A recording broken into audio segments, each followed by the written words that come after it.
Welcome to the latest episode of the Financial Frontier. I'm your host, Patrick Camuso. We're continuing our conversation, our series of conversations today about the 1099 DA. This is going to be one of the most important topics as we're moving into 2026. And I'm very excited to introduce our guest today who has a wealth of knowledge on this topic. Our guest today is Jessalyn Dean, the Managing Director of Doom Consultants. Jessalyn, thanks for joining us here today. Happy to be here. Awesome. So to get started, can you give us a bit of a perspective on the 1099 DA in terms of, what is the experience going to be like for a crypto user that's different than other tax years? Like, what should they expect? I think this is a really big pivotal year. For the first time, taxpayers in the U.S. are going to get what's called a Form 1099 DA, reporting to them only sales and exchanges of digital assets. Practically what we're talking about is crypto. And in years past, they have not gotten 1099s primarily for these sales and exchanges. In some cases, they did get 1099B if they were on, sort of a traditional financial institution platform. But by and large, this will be the first time that taxpayers see these forms and are really sort of awakened to the idea of what information does the IRS have about these really sort of larger value taxable transactions, being the sales or exchanges of crypto. Yes, and this is something obviously that, me and you both have been focused on all year along with, many other professionals, but it's going to be hitting taxpayers' mailboxes soon, and it may be the first time a lot of their focus, really comes in on this tax form, and they start wondering, what do I have to do? And, they're going to be looking for solutions and trying to reconcile some of this data. So what are some of the things that taxpayers should be doing differently today to remain compliant? And what are some of the challenges you think that they're going to face when they do receive these forms? Yeah, so maybe as a little backdrop to my perspective, you and I, we're both CPAs, but we sit on different sides of this conversation. So you sit on the side of, let's say, the taxpayer and their compliance largely, and I sit on the side of the brokers that actually need to issue these 1099s. So my perspective largely comes from my knowledge of what taxpayers are going to receive, what they are not going to receive, and then myself being a taxpayer and who has to experience the receipt of this information really lends me the ability to see that full life cycle of what are sort of the downstream consequences of this. So I kind of bucket crypto taxpayers into two kinds, amongst many different ways to segment them. One group is what we would call, you probably use the same terminology, the crypto natives. These are people that have been in crypto a long time, and maybe they never even owned traditional financial instruments prior to owning crypto. They never owned a stock in Apple or an ETF.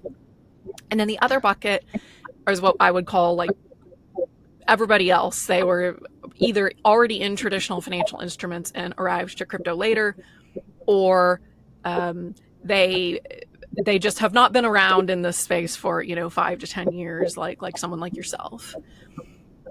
I think for that second bucket, this is largely going to be the least disruptive. They're the easiest sort of compliance bucket we usually see.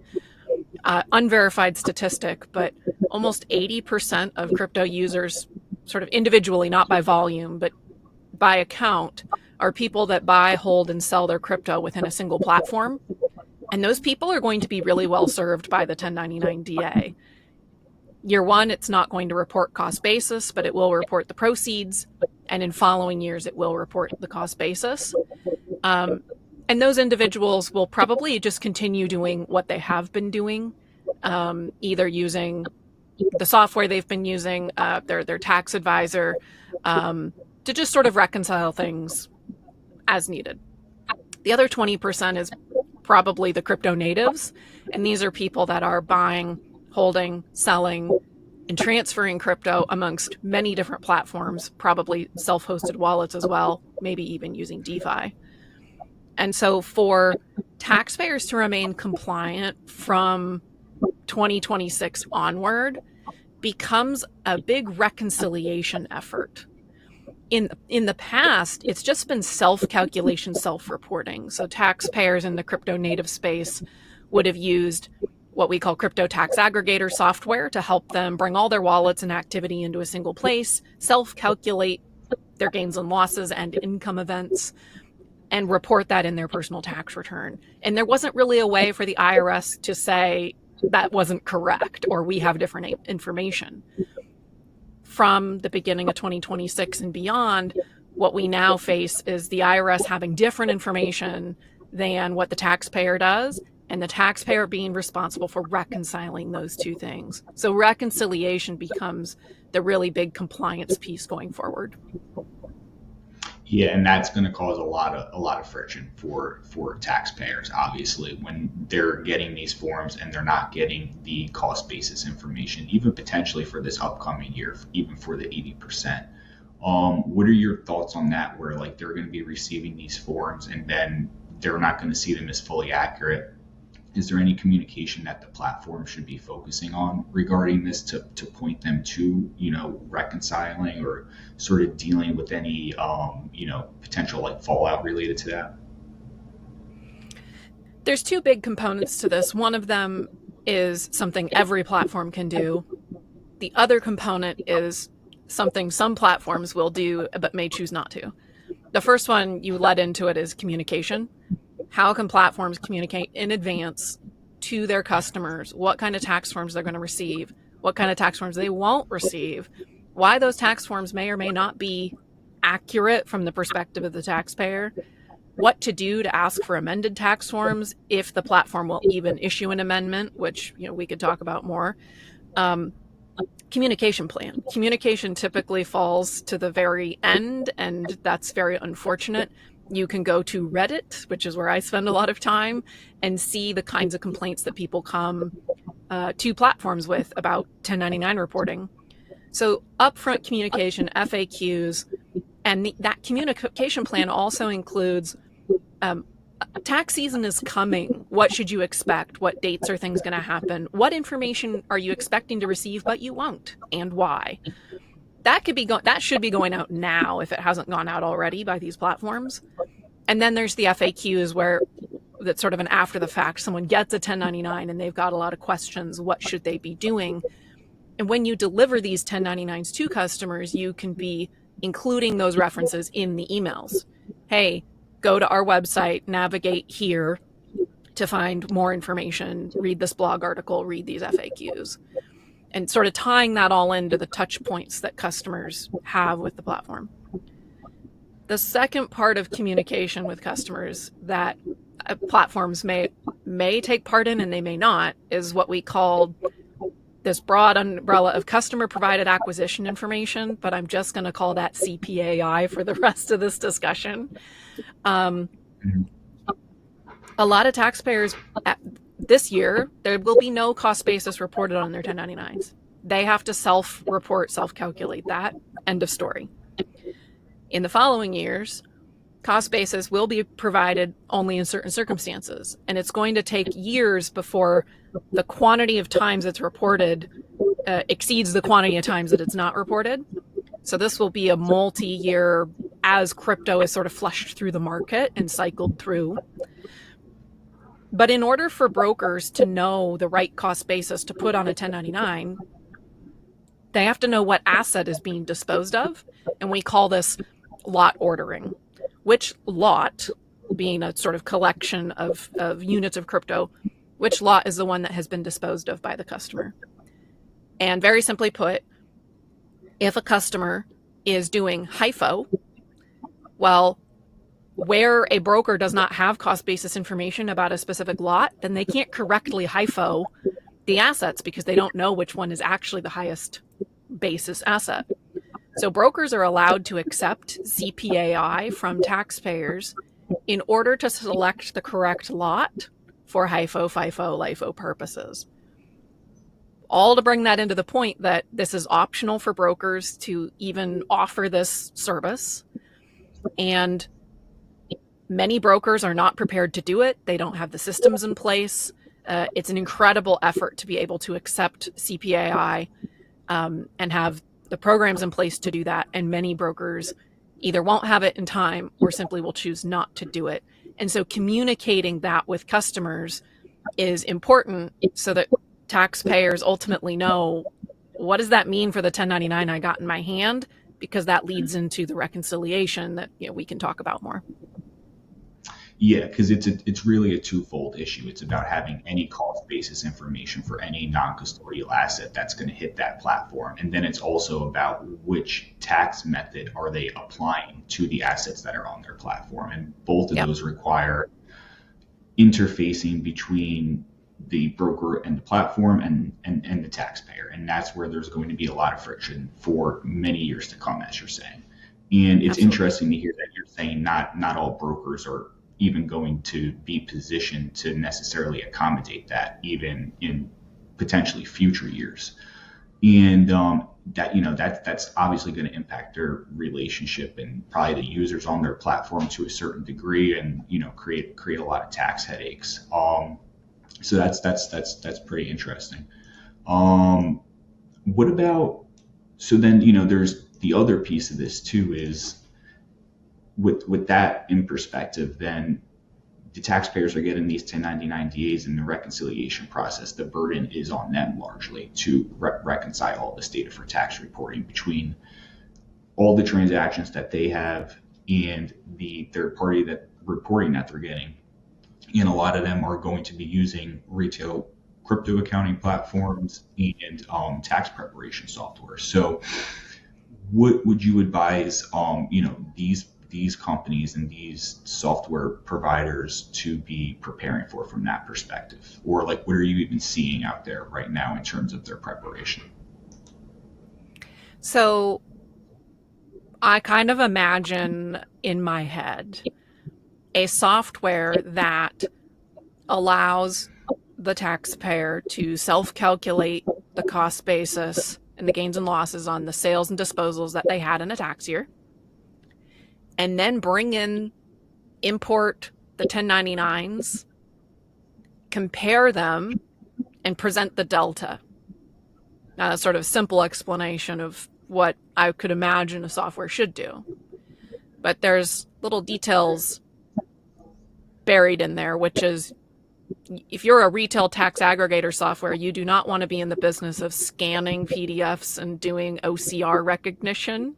No, there's got to be a better way to get that data over. And there actually is. There's this thing called the Financial Data Exchange, which is sort of a coalition of companies that look for standardized ways to make data transportable by taxpayers so that taxpayers can export from one place and import to another. And so software providers would really need to be looking at that, not as because scanning PDFs in today's world is not a solution that I think would be the best way to do it. And you're also missing a lot of underlying what you could call like the tax metadata when you do that anyway. The other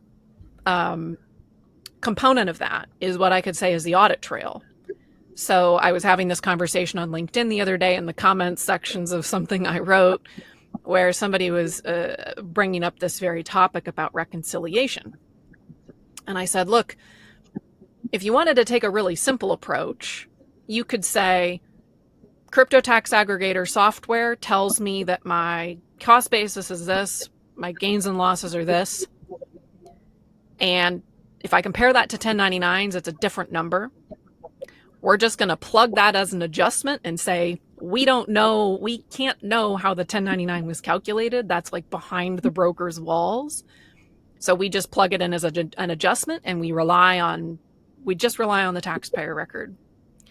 And there's already an IRS form that allows you to do this. The 8949 says, as reported on a 1099, adjustments to get to the real reportable number. The problem with this is a lot of CPAs are not just comfortable with a plug adjustment. They want to be able to explain why the numbers were different in case it turns out that the taxpayers' records were actually the ones that were wrong, that there was just some fact pattern that the CPA was not aware of. So I think that there's a tension there that software providers and CPAs should think about in terms of what does it mean to reconcile and what is a good enough reconciliation. Yeah, it all comes down to the reconciliation, and I think it's going to be a big burden on a lot of CPA firms that maybe haven't even gotten deep into crypto, and they're going to have clients now coming to them with 1099 DAs and their own self-reported calculations, and they're going to have to be able to do proper due diligence on that to be able to confidently report that. So that is something that all firms should be preparing for, and it's going to be interesting to see the approach that gets taken at the software provider level to help taxpayers and even tax professionals accommodate that. So that's going to be left to be seen here as we enter the new year here shortly. Another interesting component of this is obviously we're focused on the 1099 DA here in the States, but this really isn't happening in a vacuum. This is a trend internationally across many jurisdictions.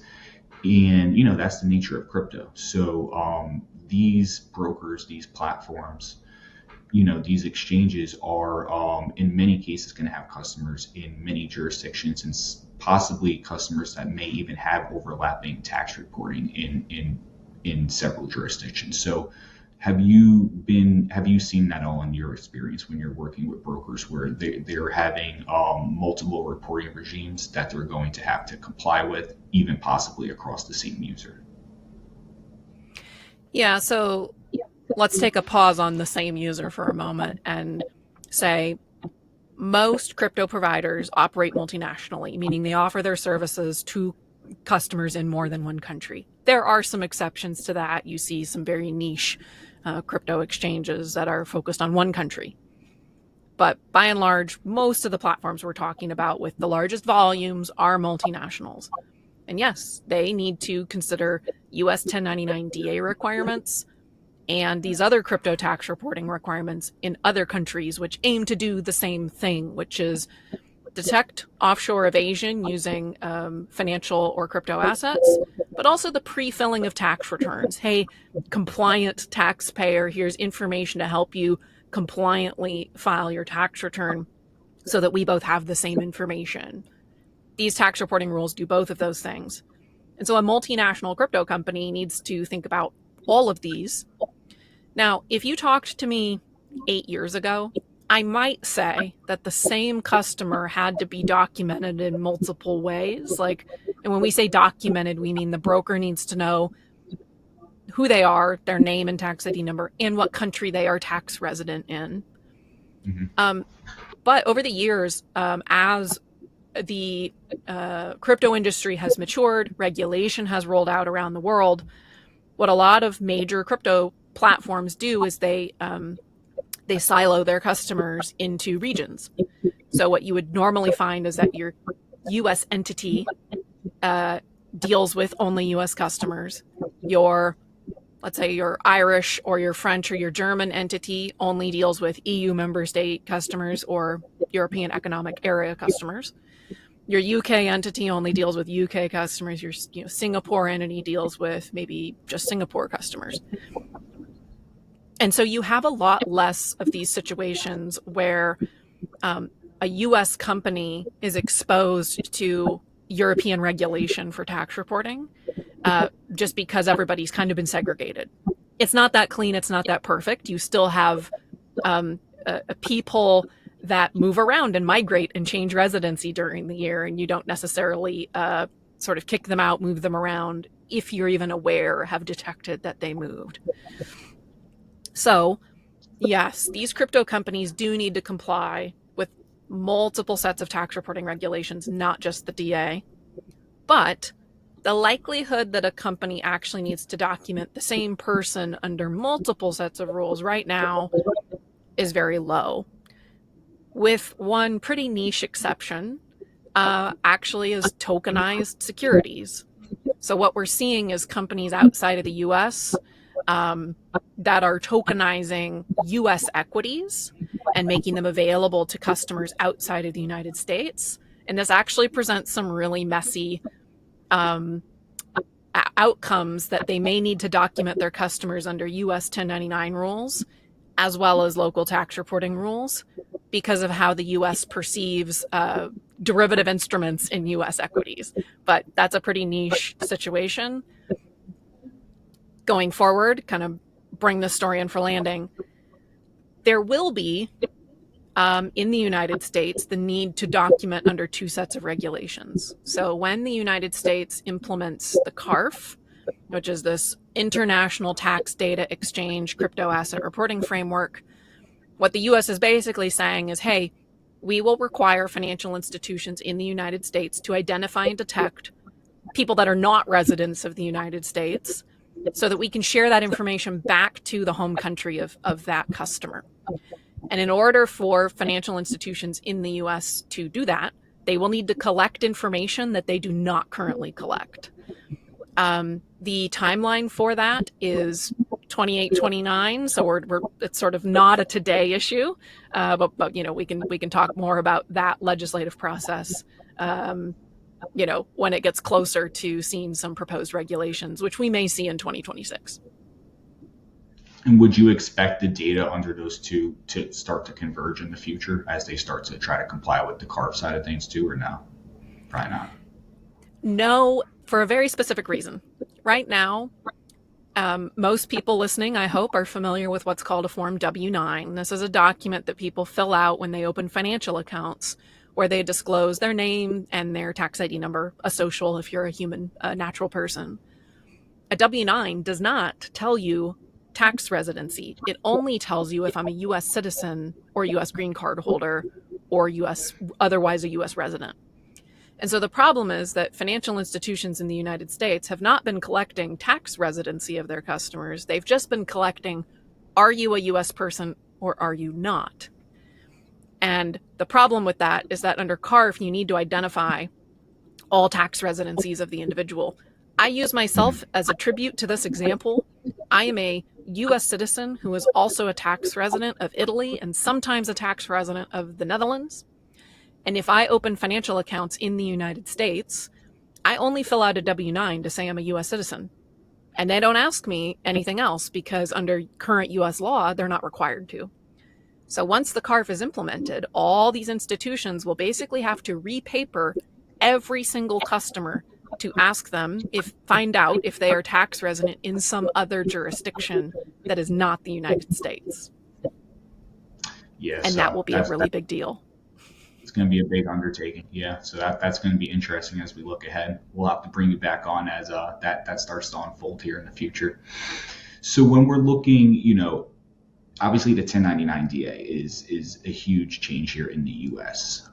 It's the first time there's going to be real serious third-party tax reporting going out on the digital asset activity across these exchanges. And like we've kind of discussed with cost basis and other details, the reporting is going to get more robust as the years tick by.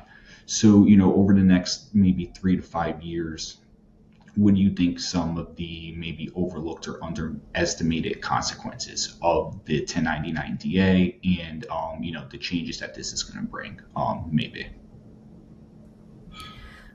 I think two sort of big things we'll see in the next 3 to 5 years. The first one is actually on that CPAI topic.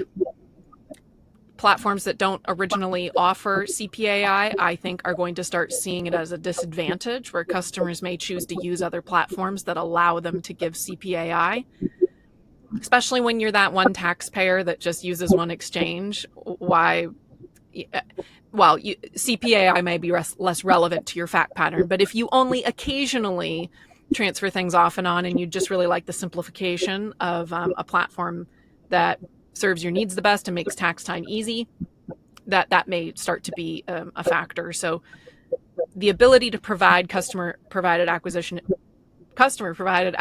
information will be a big deal in the next 3 to 5 years.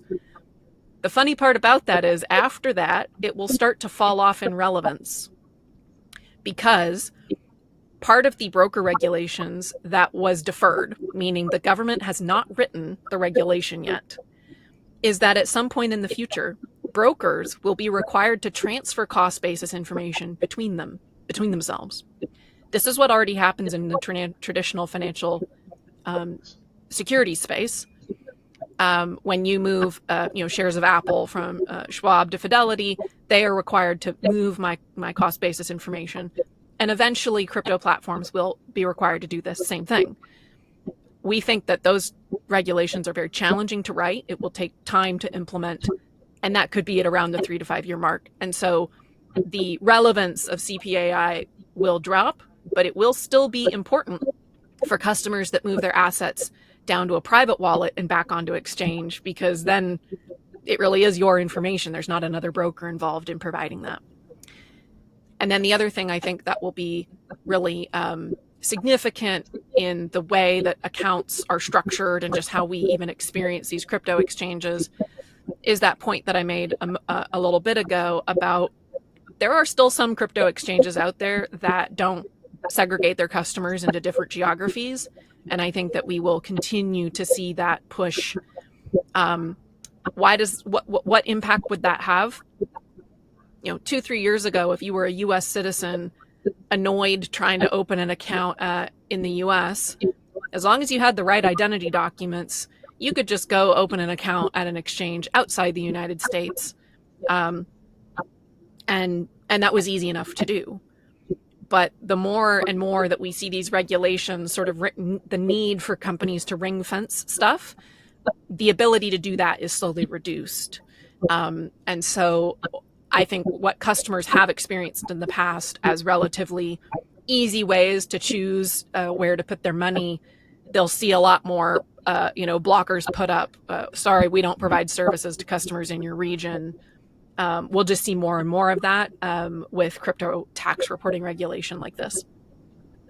Yeah, so as everything starts to become, much more focused from a regulatory and compliance perspective, things are going to start breaking down more by jurisdictions, just basically as a normal consequence of that. And that does make a lot of sense. Another interesting topic that was raised a lot industry-wide, in some of the conversations around the 1099 DA and the tax reporting around that, is the volume of reporting that the IRS is going to receive. More recently, we've even seen talks even up to the Senate in some hearings recently about on-chain proofs as a future model for tax compliance, where some at a certain level, at the wallet level, there's some form of KYC, and that data can go straight to the IRS and potentially somewhat in the future replace or supplement some of the existing tax forms. From your vantage point, do you really see that as something viable? And if so, like what time frame? Because obviously a lot would have to change for something like that to be implemented. So I'm interested to hear what your perspective on that is. Yeah, let me start first with what do I think the ideal tax compliance world looks like in the future, and then how viable is any of that. What I imagine in the future is a world where there's an identity token that's actually issued by the IRS, and they are the oracle of information, meaning they're the one that verifies I am who I am, and they might use third-party service providers to do it, but it is sort of organized and sponsored by the IRS, certified by them. And that token certifies that I am compliant with, I've been filing my tax returns, I'm not delinquent, I'm not underreporting things, that I've got good standing. And in that world, I can then go out to a financial institution, let's say a crypto broker, and rather than having to fill out a W-9 where I identify my name and my social security number and give them my PII, I can instead give them my token. And as long as they can verify that, yes, I'm the token holder, they then use that token and put it on the 1099 that they then file to the IRS. So my PII is never actually, kind of in the zero knowledge proof space. I'm never actually disclosing my PII to that crypto company, but that the token is used for them to determine that no tax withholding applies. If I won't provide my token, then tax withholding applies. But it would improve so many processes that are severely broken within the actual broker compliance program. So that's the ideal world. Now, take that with what you said. Do I see any of this being viable? Not for a really, really long time. I'm having conversations with people in the industry who are part of stakeholder groups with the IRS. I've spoken to people at the IRS, not the legislators, but the people writing the regulations and the laws. I've been in working groups, with senators, where we're still talking about a law that requires brokers to offer paper delivery of 1099s. Like, you can put your customers into digital delivery, but you have to give them the option to opt out and receive paper.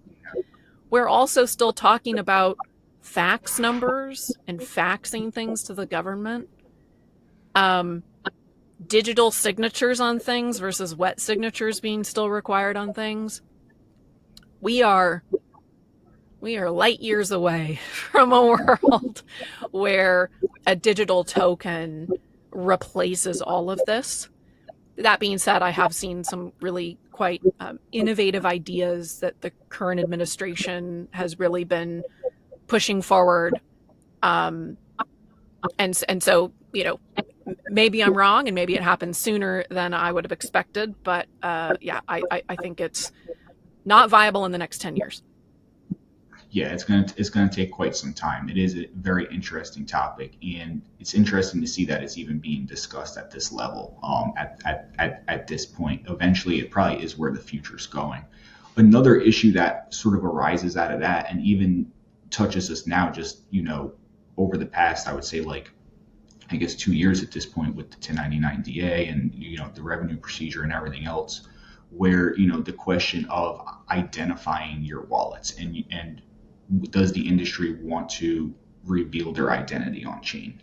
You kind of were touching on maybe there is some sort of middle ground with ZK proofs, and maybe the IRS creates a token, so you're not necessarily, you're able to keep some of your information private, but still the IRS is going to know the wallet data of everybody. And that is something where there's a lot of pushback just in the crypto industry in general.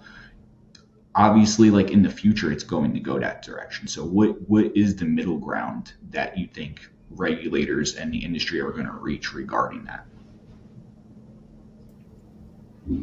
It's an interesting topic because I live in Europe. I have lived in various European countries for 8 years. And a lot of these kinds of conversations simply don't happen over here because, and I am overgeneralizing here, because Europe is made up of many countries and many cultures and many different kinds of people. But largely, in comparison to the United States, people don't have an expectation of privacy from their government when it comes to taxes. You have to pay taxes, and they have to know who you are in order to pay your taxes. And, largely people support the idea that taxes will pay for schools and roads and good things and healthcare that doesn't make you bankrupt. And so in the US, there's still this idea of, there's a much stronger conversation around privacy from the government, from the tax authorities. And so you get into some really nuanced, really wonderful arguments on both sides. For example, wallet address. Does the government really need wallet address in order to have good tax compliance? Probably not. And, you start getting into surveillance questions as well. And that all kind of falls into CBDCs as well. Why we see pushback against CBDCs because of the potential for surveillance of people. So I think that, the conversation specifically with regards to tax doesn't happen in a silo. It happens. So it's hard to say what is a middle ground, especially when you consider that it's part of a bigger conversation that is not just tax. Yeah, it's a bigger conversation that's not just tax. And then the other part is too is that there is this international component, and the whole U.S. system does sit within an international system. So I think that has to be considered as well. So I think it's going to be very interesting to see where these conversations go in the future, and how we do get some sort of middle ground. And it may look like something you were alluding to earlier, with ZK proofs, and some way to find the most efficient way to do this with preserving the most data on the user side, while still giving what is necessary for tax reporting purposes in the most efficient way possible. So this is a really interesting. Just one more thing to add there as well, because I was having this conversation with, again, someone on LinkedIn the other day. I absolutely think that privacy of tax information is an important conversation to have, to this point about what level of information does a government actually need in order to monitor and ensure tax compliance. But I don't tend to have that conversation solely in an isolated context of crypto and digital assets. That's just a bigger conversation that we should have about any financial asset. And so that's why I kind of, skirt around answering these questions when they're really crypto specific. There was just actually, I think today, some news out of Europe that's doesn't get much traction. It kind of needs to be niche people that follow the news, but there's been a group of individuals in Europe that have been trying to bring lawsuits under data privacy laws against the sharing of tax information under FATCA, which is kind of the CARF equivalent with traditional financial instruments. It's the sharing of U.S. taxpayer information outside the U.S. back into the United States. And today, as you and I are having this discussion, there was news that the Belgian government had actually referred part of this case up to the European Commission for consideration, which is actually quite significant that there are courts even entertaining the conversation that there's been a violation of people's data privacy. So, again, I think it's a good conversation to have, but it's one that is relevant for all types of assets and income. Yeah, I agree. It is something that it's a deep core issue that gets to the very core of a lot of the regulations in the tax system to a certain degree. So it is extremely interesting, and it touches a lot more than crypto. So I completely agree with you there. This whole conversation has been very interesting. Some of this forward-looking stuff, as well as some of just the practical stuff of what's coming up here in a few short weeks at this point with the 1099 DA. So, I really appreciated the discussion. What is the best way if people want to get in contact with you or your company? What is really the best way for them to get in contact with you? The best informal way is LinkedIn. I'm there regularly, messages, in comments. You can interact with me there. Any more sort of direct, formal contact, you can also visit my website, duneconsultants.com. Either of those are great. Well, I would encourage everyone to follow you on LinkedIn. You put out a ton of great content. I follow you on there. So, everyone go out and check Jessalyn's page, and you'll get some great updates related to a lot of the topics that we're discussing. And to everyone that's been watching here today, I hope you took some value out of this conversation. And I appreciate you taking the time to listen to us, and really do hope you took some value from it. So, Jessalyn, again, thank you for being a guest. Until next time, I'm Patrick Camuso, signing off.